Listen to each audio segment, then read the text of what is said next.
I also, when I give talks and there are parents in the audience, I tell them, if your daughter wants to play with Lego, for example, I never played with Lego when I was growing up. I was given a Barbie doll.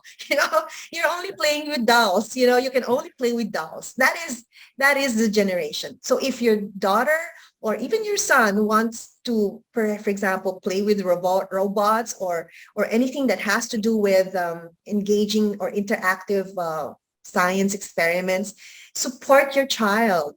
And also remove the mindset that, for example, as again, going back to our culture in the Philippines, girls are only for the services industry. What are those? So you're in the tourism industry, you work in a hotel, you work in a BPO. BPO means the call centers. So that's only what we're good for. But if I am technically inclined, if my parents say, okay, go ahead and maybe take this test and probably even get a scholarship and be a scientist, be a doctor, it all is really boiled down into encouraging the person to be, to the child to achieve the best or achieve the best person that he or she can be.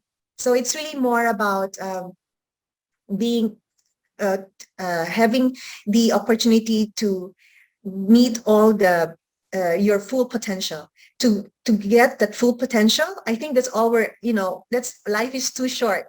So if you don't live your life and exceed and achieve your full potential, then you lose out, right?